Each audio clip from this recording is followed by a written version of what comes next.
ప్రియ రక్షకుడైన దేవుని పేరిట మీ అందరికీ శుభాభివందనములు తెలియజేసుకుంటున్నాను. జీసస్ ను క్రియేషన్ మినిస్ట్రీస్ ద్వారా ఏ రీతిగా ప్రతిరోజు అనుదిన ఆహారమును మీతో పంచుకోవడానికి దేవుడిస్తున్నటువంటి కృపను బట్టి దేవునికి అనలేని కృతజ్ఞతలు. వాక్య ధ్యానంలోనికి మనం వెళ్దాము. అపోస్తలుల కార్యములు 10వ అధ్యాయము 1-2 వచనములు. ఇటలీ పటాలమణిబడిన పటాలములో శతాధిపతి అయిన కొర్నేలి అను భక్తిపరుడకుడు కైసర్యలో ఉండెను. అతడు తన ఇంటి వారందరితో కూడా దేవుని యందు భయభక్తులు గలవాడై ఉండి ప్రజలకు బహుధర్మము చేయుచు ఎల్లప్పుడూ దేవునికి ప్రార్థన చేయువాడు. ఈ కొర్నేలి దేవుని యందు భయభక్తులు కలిగినటువంటి వాడుగా మనకి కనబడుతూ ఉన్నాడు. అయితే ప్రియ విశ్వాసి, వాక్యం వింటున్నటువంటి ప్రియ దేవుని బిడ్డ, నీవు రక్షింపబడ్డావా? రక్షింపబడ్డాననే భ్రమలో ఉన్నావా? రక్షింపబడ్డాము అనే దానికి క్రైస్తవులు అనుసరించే నియమ నిబంధనలు మనము కూడా అనుసరిస్తే చాలు, మనమును రక్షింపబడినట్లే అని కొందరు తలస్తూ ఉంటే, క్రైస్తవ కుటుంబంలో పుట్టాము కాబట్టి మేము రక్షింపబడిన వారమే అనే ఆలోచన మరికొందరిది. ఇంతకీ రక్షణ అంటే అదేనా? నిజంగా రక్షింపబడ్డావా? రక్షింపబడ్డాను అనే భ్రమలో బ్రతుకుచున్నావా? అది స్పష్టంగా నీవు తెలుసుకోవాలి. ఒకసారి కొర్నేలి గారి జీవితాన్ని మనము కలిసి ధ్యానిద్దాం. భ్రమలో ఉన్నామో లేక నిజంగా రక్షింపబడ్డామో ఒక నిశ్చయితకు మనము వచ్చేద్దాం. కొర్నేలి శతాధిపతి, భక్తిపరుడు, దేవుని యందు భయభక్తులు కలిగినటువంటి వాడు. అతని ఇంటి వారందరినీ దేవుని యందు భయభక్తులు కలిగేటట్లుగా చేశాడు. ప్రజలకు బహుధర్మము చేయవాడు. ఎల్లప్పుడూ దేవునికి ప్రార్థన చేస్తుండేవాడు. దేవుని దర్శనము పొందినటువంటి వాడు. అతని ప్రార్థనలు, అతని ధర్మ కార్యములు దేవునిచే అంగీకరించబడ్డాయి. దేవుని స్వరముకు అతను లోబడినాడు. అతనికి గొప్ప సాక్ష్యం ఉంది. నీతిమంతుడు, దేవునికి భయపడువాడు, యూదా జనులందరి వలన మంచి పేరు పొందినవాడు, దేవుని వాక్యము వినుటకు తన బంధువులను స్నేహితులను సిద్ధపరిచినవాడు. శతాధిపతి అయ్యుండి కూడా పేతురు పాదములకు నమస్కారము చేశాడు. దేవుని మాటలు వినుటకు అత్యాశక్తి కలిగినటువంటి వాడు.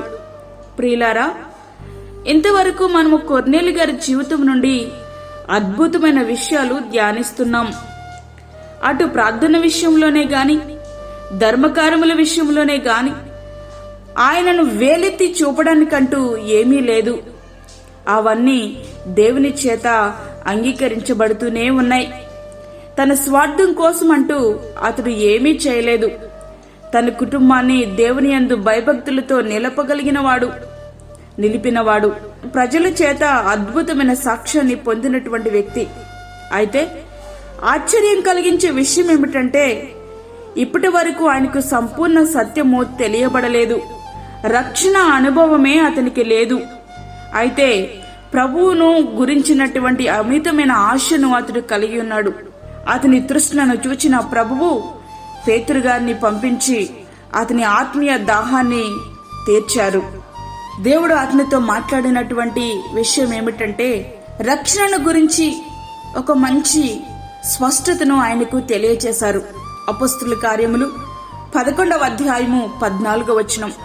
నీవును నీ ఇంటి వారందరూ ఏ మాట వలన రక్షణ పొందిదురో ఆ మాటలు అతడు నీతో చెప్పునని తన ఇంట నిలిచి తనతో చెప్పిన యొక్క దేవదూతను చూచిన సంగతి మాకు తెలిపెను. చూసారా ప్రియ దేవుని బిడ్లారా, అతనికి రక్షణ అవసరమైనది. పేతురు గారు మాట్లాడుచున్నప్పటికీ దేవుడే స్వయంగా మాట్లాడుచున్నాడు అన్నట్లుగా ఆ మాటలను కొర్నేలి గారు అంగీకరించారు. పరిశుద్ధాత్మను వరమును పొంది భాషలతో మాట్లాడారు. అయినప్పటికీ ఇంకా బాప్తిస్మం ఆయన పొందలేదు. బాప్తిస్మం పొందుటకు పేతురు గారిచే ఆజ్ఞాపించబడ్డాడు. అపోస్తలుల కార్యములు 10వ అధ్యాయము 48వ వచనం. భక్తుపరుడైన కొర్నేలి గారి జీవితాన్ని ధ్యానిస్తున్నప్పుడు మన జీవితాలు కూడా ప్రశ్నార్థకంగా ఉన్నాయి కదూ. ప్రార్థనలు చేస్తున్నాం, పాటలు పాడుతున్నాం, ప్రసంగాలు చేస్తున్నాం, మందిరాలకి వెళ్తున్నాం, కానుకలు ఇస్తున్నాం, ధర్మ కార్యాలు చేస్తున్నాం. భక్తి అంటే ఇదేనా?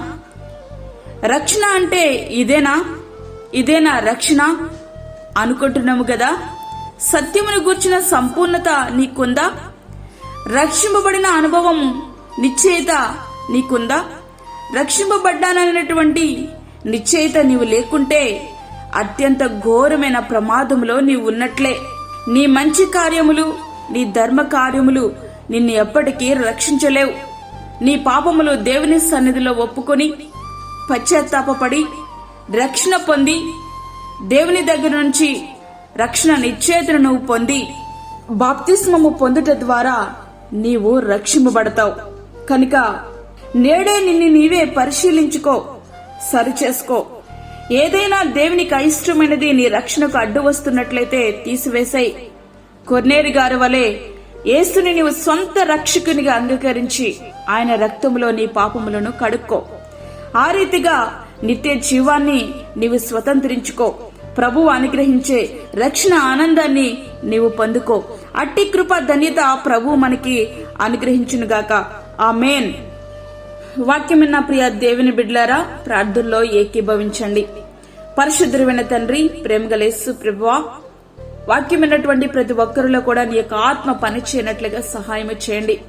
ఎప్పుడైతే పేతురు గారు వచ్చి రక్షణ సువార్తను తెలియచేశారో, ఆత్మీయ దాహముతో ఉన్నటువంటి కొర్నేలి గారు వెంటనే రక్షణ నిశ్చేతిలోనికి వచ్చినట్లుగా మేము చూస్తున్నాం. ప్రభువా, ఈ సమయంలో వాక్యం విన్న ప్రతి ఒక్క బిడ్డను మీరు దర్శించండి. ప్రతి ఒక్కరి కూడా రక్షణ నిశ్చేతన కలిగి ఉండడానికి సహాయం చేయండి. ఏదైనా మీకు అయిష్టమైన అవలక్షణములు వాళ్ళలో ఉన్నట్లయితే మీరు తీసివేయండి. ప్రభువా తండ్రి, నీకు వందనాలు, స్తోత్రాలు చెల్లించుకుంటున్న ఈ దినమంతా కూడా నీ కాపుదల దయచేయండి. బలహీనులను, చంటి బిడ్డలను, రోగులను, ప్రభువా గర్భిణీ స్త్రీలను మీరు జ్ఞాపకం చేసుకోనండి. వారికి నీ భద్రత దయచేయండి. కరోనా పేషెంట్స్ ని మీరు జ్ఞాపకం చేసుకోనండి. ప్రభువా ప్రత్యేకమైన కృప వారి మీద ఉంచండి నాయన. వారికి కావలసినటువంటి సరైన ట్రీట్మెంట్ వారికి అందునట్లుగా సహాయం చేయండి. అదే విధంగా తండ్రి, దూరదేశంలో ఉండి వాక్యం వింటున్న ప్రతి ఒక్క బిడ్డను మీరు బలపరచండి. నీ యొక్క వాక్యము చేత తండ్రి నాయన, నీ యొక్క ఆత్మ చేత వారిని మీరు బలపరచండి. నీ సన్నిధిని వారితో ఉంచండి. ప్రభా బలహీనులుగా ఉన్న వారిని నీ గాయపడిన హస్తంలోకి అప్పచెప్పుకుంటున్నాం. ప్రతి ఒక్కరిని కూడా మీరు బలపరచండి. ఇదనమంతటికి కావలసినటువంటి నీ భద్రత, నీ సహాయము, నీ తోడు దయచేయండి. ప్రతి విధమైన శోధన, కీడు, ప్రమాదం నుంచి మమ్మల్ని తప్పించండి. తెగుల నుండి మమ్మల్ని కాపాడండి. ఇద్దరి దీవెనలు మాకు అనుగ్రహించమని, మాకు కాదు యెహోవా, మాకు కాదు, సమస్త మహిమ ప్రభావాలు మీకే ఆరోపించుకుంటూ యేసు పరిశుద్ధ నామమున అడిగి వేడుకుంటున్నాము తండ్రి. ఆమేన్. ఈ యొక్క వర్తమానములు మీ బంధువులకు, మీ స్నేహితులకు షేర్ చేయండి. దేవుని పనిలో మీరు కూడా పాలిభాగస్తులు కండి. అదేవిధంగా మీ ప్రార్థన అవసరతలు మాకు తెలియచేయండి. మా ఫోన్ నంబర్ 9177377559. దేవుడు మిమ్మును, మీ కుటుంబమును దీవించునుగాక. ఆమేన్. దేవుని సేవలో మీ సహోదరి అన్నమణి సాల్మన్.